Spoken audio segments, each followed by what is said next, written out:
Hello everybody, today we have percent error. So the first one we're going to talk about is absolute error. Absolute error measures the difference between the approximate, which is the accepted value, and the exact measured value. So it can be solved by finding the absolute value of the difference, meaning subtraction, between the approximate value A, represented by the variable A, and the exact value V, represented with V, and they represented it with X for some reason, but you could be representing it with V. It wouldn't matter. A variable can be any letter. Okay? So here's what they mean by this. So absolute value A, finding the difference between A and V. So absolute value, for example, right? If I wanted the absolute value, right, of 3 take away 7, right? 3 being the approximate amount, right? Meaning it's like an estimate. Take away the actual amount, right? I'm going to get a negative number, right? Because 3 take away 7 is 4. If I have more negative than positive, and I'm going to have negative. So the absolute value of the approximate 3 take away the actual value of 7 will give me the absolute value of negative 4, and the absolute value of negative 4 is 4.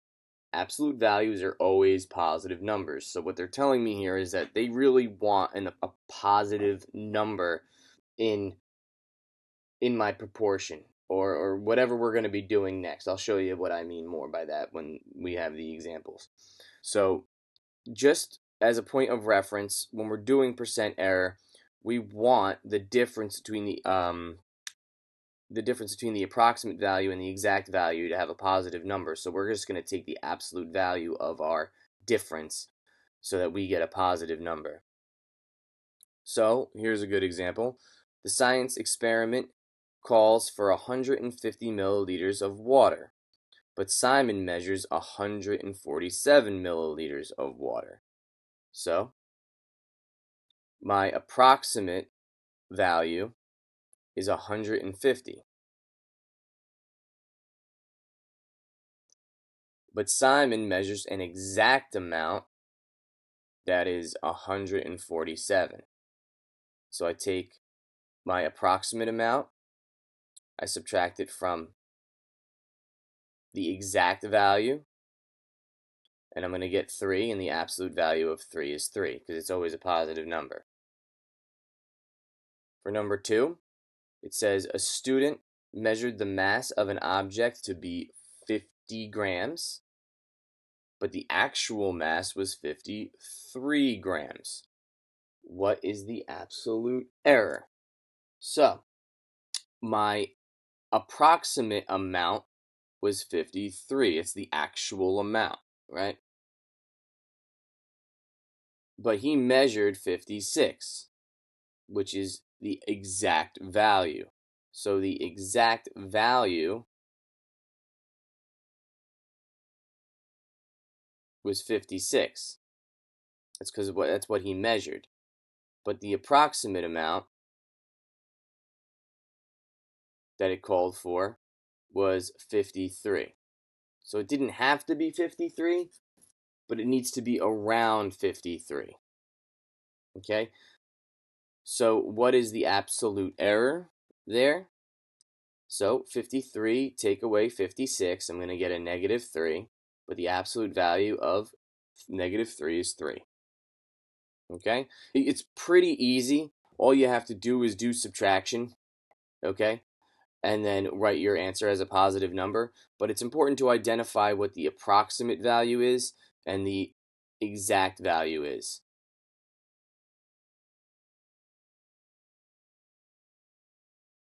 All right, now we have percent error, okay?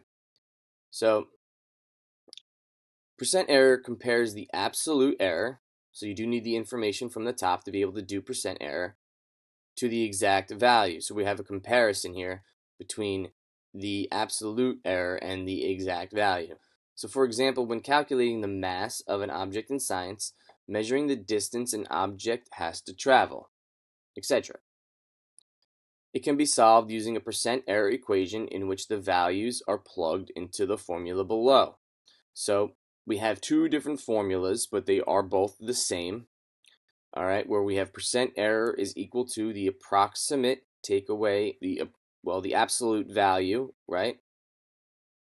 Or the absolute error, right, which is the approximate take away the exact divided by the exact. So it's pretty much the same as percent change, okay, which is the previous lesson we just did.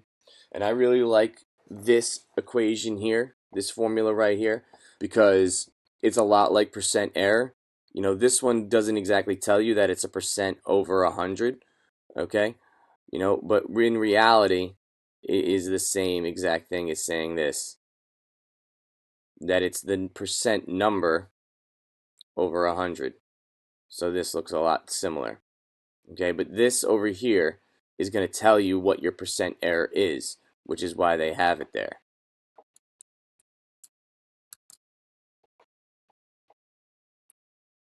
All right, so here's two examples. So number 3 is during a school assembly, Mrs. Quinn takes attendance and counts 256 students.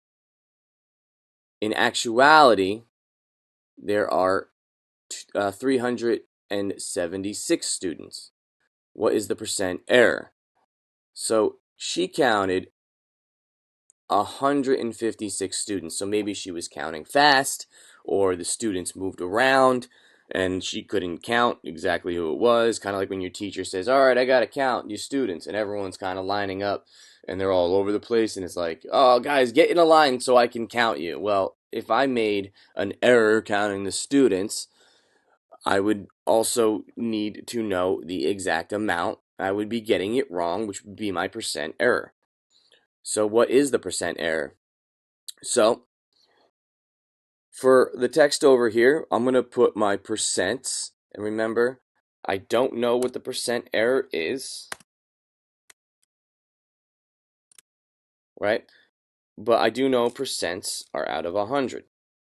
So whatever number this is going to be my percent error. Whatever x is, it's going to be my percent error. Well, the approximate amount was 356.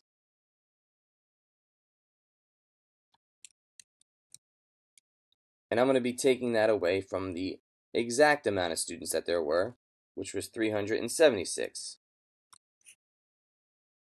And then whatever that number was, I can rewrite it down here, because it is actually the same amount.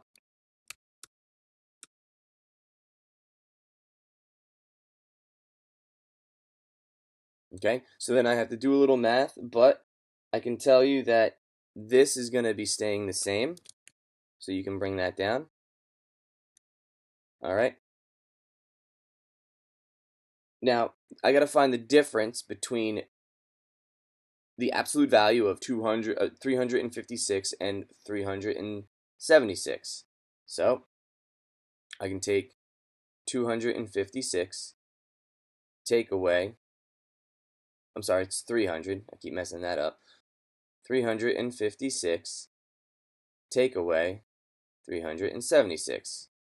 And that's going to give me a negative number, but don't forget, it needs to be written as absolute value. So if I got negative 20, I need to write 20 because it's the absolute value. So now that I've found the difference, I can rewrite 376 because it's going to be exact underneath.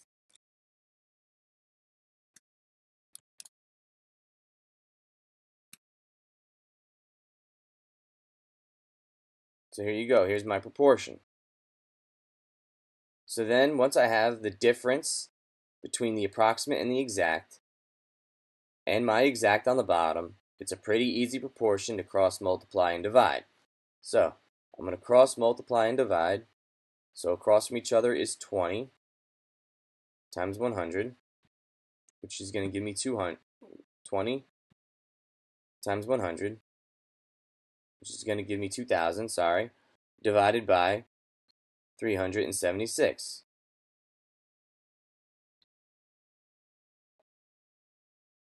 All right, and I'm just going to round to the tenths place to make my life easier. So again, rounding, if I'm rounding to my tenths place, and the number is 3, I look to the right, it is 4 or lower, so 3 stays the same. So I have 5.3% per error. So she made a 5.3% error. Not too bad. It's really not too bad. For number 4, in a crowded sports arena, 250 seats are counted. If there is 20% error on the count, what is the range of acceptable number of seats? So for this one, they gave us our percentage, right? So this is slightly different, all right? Because they gave us our percentage, what we don't know is the range, right? Which is like taking the highest number and subtracting it by the lowest number. That is your definition of range when you have something, right? So we want to know what is the range of acceptable number of seats. Well, I have my percentage, which was 20 over 100, which is representing the 20%. I do know the exact amount of seats that were counted, right? But what I don't know is the absolute approximate takeaway. I don't know the difference between the approximate and the exact amount of seats counted. I do know the range, okay? So I can also cross multiply and divide. So I'm going to do that for you real quick. So I'm going to take 20, multiply it by the absolute value of 250, which is still 250, and then divide it by 100, which is 50.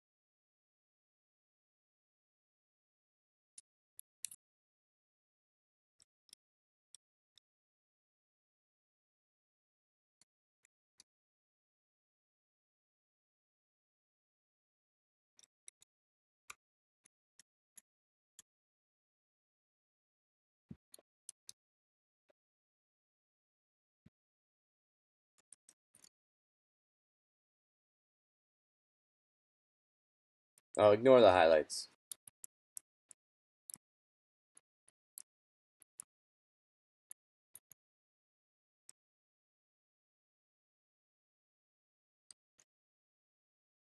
Okay.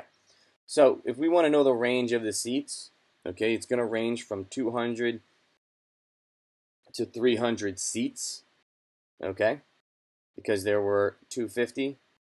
So our range is going to be somewhere between 200 and 300 seats because there's a 20% error. Because if there were 250 seats counted and the percent error was 50, right, it would be 50 one way or 50 the other way.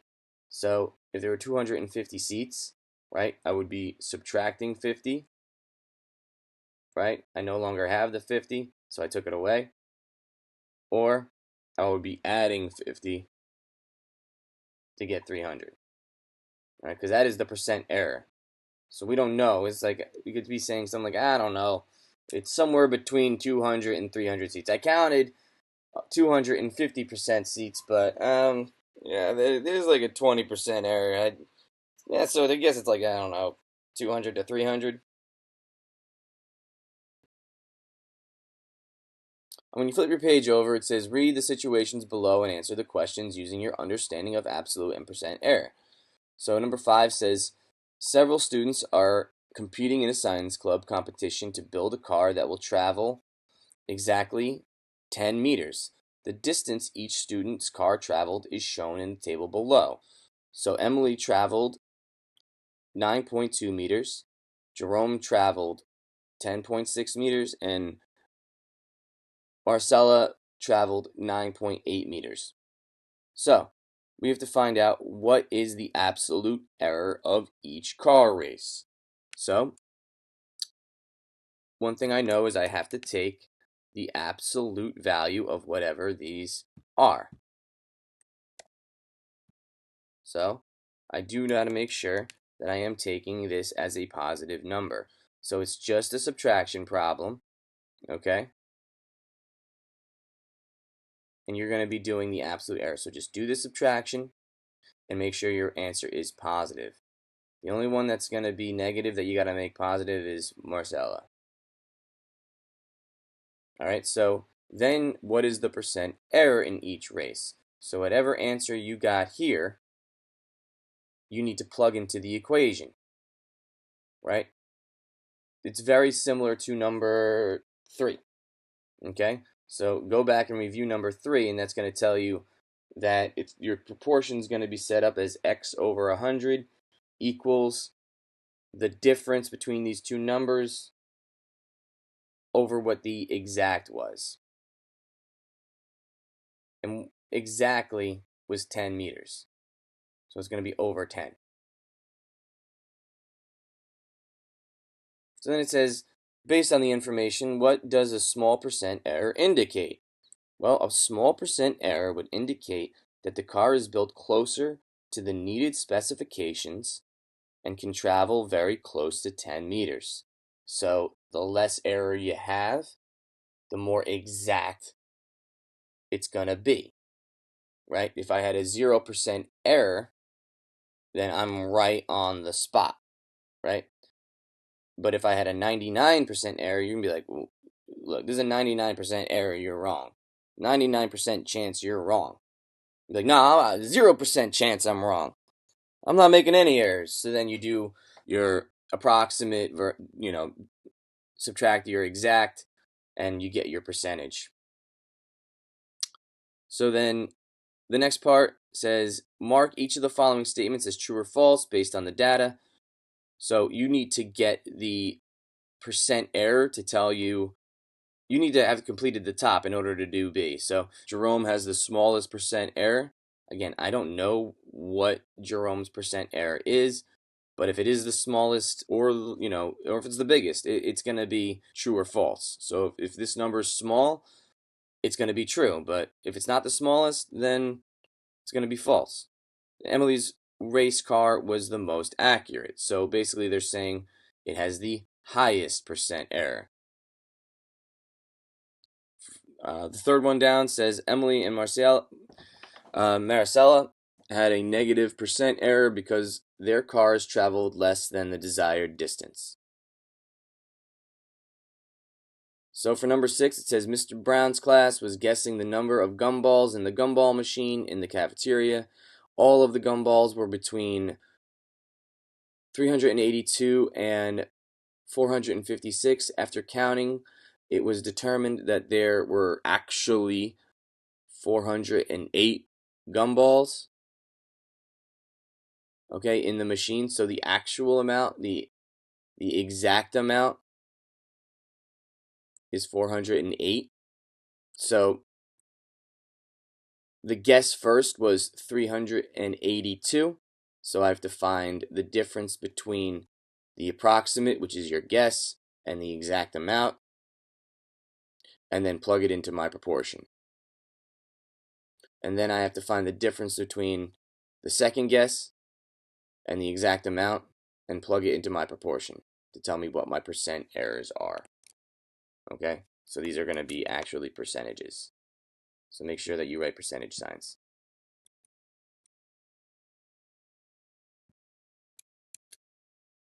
All right, guys, that's going to be it for today. Everybody have a great day and stay safe.